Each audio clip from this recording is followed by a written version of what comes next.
MBBS course വിദേശത്ത് പഠിക്കാൻ പോകാൻ ആഗ്രഹിക്കുകയാണോ എങ്കിൽ പോകുന്നതിന് മുമ്പ് ഈ 5 കാര്യങ്ങൾ ശ്രദ്ധിച്ചിരിക്കണം. ഒന്നാമത്തത്, നിങ്ങൾ പഠിക്കാൻ പോകുന്ന ക്യാമ്പസ് കോഴ്സ് എന്ന് പറയുന്നത് NMC ഗൈഡ് ലൈൻസിന്റെ അണ്ടറിൽ വരുന്നതാണോ?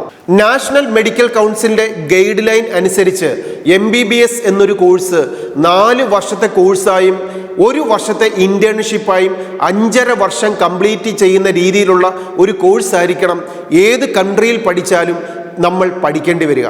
അതിനുശേഷം ബോണ്ടുകൾ ഡിഫറെന്റ് രീതിയിലാണ് വരുന്നത്. പക്ഷേ കരിക്കുലം എന്ന് പറയുന്നത് 5.5 വർഷം ഉള്ള ഒരു കോഴ്സ് ആയിരിക്കണം നാം ജോയിൻ ചെയ്യുന്നത്. നമ്മൾ ഏത് കൺട്രിയിൽ പഠിച്ചാലും അവിടുത്തെ കരിക്കുലത്തിൽ ഈ കോഴ്സ് പഠിപ്പിക്കാൻ ഇംഗ്ലീഷ് ലാംഗ്വേജ് ഉണ്ടോ എന്നുള്ളത് പ്രത്യേകം ശ്രദ്ധിക്കുക. ഇതിനോടൊപ്പം ഒരു ഇന്ത്യയിൽ നമ്മൾ MBBS പഠിച്ചാൽ പഠിക്കേണ്ടി വരുന്ന സിലബസുകൾ ഉണ്ട്. ഈ സിലബസുകളെല്ലാം നമ്മൾ വിദേശ രാജ്യത്തും പഠിക്കുന്ന ഒരു കൺട്രിയുടെ സിലബസിൽ ഉണ്ടോ എന്നും ശ്രദ്ധിക്കുക. ഇത്രയും കാര്യങ്ങളാണ് മെയിൻ പോയിന്റ്സ് ആയിട്ട് NMCയുടെ ഗൈഡ് ലൈനിൽ നിന്നും ഇവിടെ ഷോർട്ടായിട്ട് എടുത്തു പറയുന്നത്. ഇനി രണ്ടാമതായിട്ട് നമ്മൾ ശ്രദ്ധിക്കേണ്ടത്, നമ്മൾ ജോയിൻ ചെയ്യാൻ പോകുന്ന യൂണിവേഴ്സിറ്റി റെക്കഗ്നൈസ്ഡ് ആണോ എന്നുള്ളത് പ്രത്യേകം ശ്രദ്ധിക്കുക.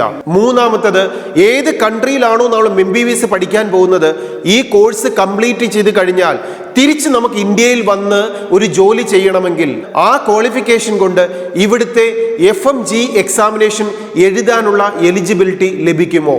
നാലാമത് ശ്രദ്ധിക്കേണ്ട കാര്യം, നമ്മൾ ഏത് കൺട്രിയിലാണ് ഈ MBBS കോഴ്സ് പഠിക്കാൻ ചെല്ലുന്നതെങ്കിലും അവിടുത്തെ ഫീസുകൾ നമ്മൾ മനസ്സിലാക്കാറുണ്ട്.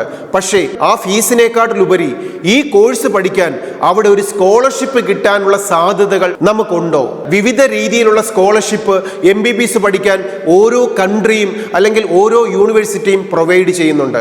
ആ കൺട്രിയുടേതായ സ്കോളർഷിപ്പുകൾ ഫസ്റ്റ് ഇയറിൽ MBBS കംപ്ലീറ്റ് ചെയ്ത് കഴിഞ്ഞാൽ ആ ഫസ്റ്റ് ഇയറിന്റെ മാർക്കിനെ ബേസ് ചെയ്ത് സെക്കൻഡ് ഇയറിലും തേർഡ് ഇയറിലും ഒക്കെ ലഭിക്കുന്ന സ്കോളർഷിപ്പുകൾ, ഇങ്ങനെ വിവിധ സ്കോളർഷിപ്പുകളെ കുറിച്ച് കൃത്യമായി മനസ്സിലാക്കിയതിനു ശേഷം മാത്രം ആ കോഴ്സിൽ ജോയിൻ ചെയ്യുക. അഞ്ചാമതായിട്ട് ശ്രദ്ധിക്കേണ്ട ഒരു കാര്യം, ഈ യൂണിവേഴ്സിറ്റിയിൽ ഈ കോഴ്സിന് ഇപ്പൊ പഠിച്ചുകൊണ്ടിരിക്കുന്ന വിദ്യാർത്ഥികളുടെ ഒരിക്കൽ ഈ ക്യാമ്പസിനെ കുറിച്ചും യൂണിവേഴ്സിറ്റിയെ കുറിച്ചും കോഴ്സിനെ കുറിച്ചും പ്രാക്ടിക്കൽ എക്സ്പീരിയൻസിനെ കുറിച്ചും റിസൾട്ടിനെ കുറിച്ചും ഡിസിപ്ലിനെ കുറിച്ചും കൃത്യമായി ചോദിച്ച് മനസ്സിലാക്കുക.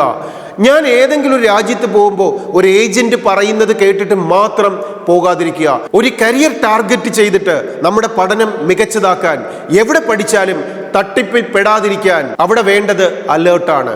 Study well, enjoy your future. All the best.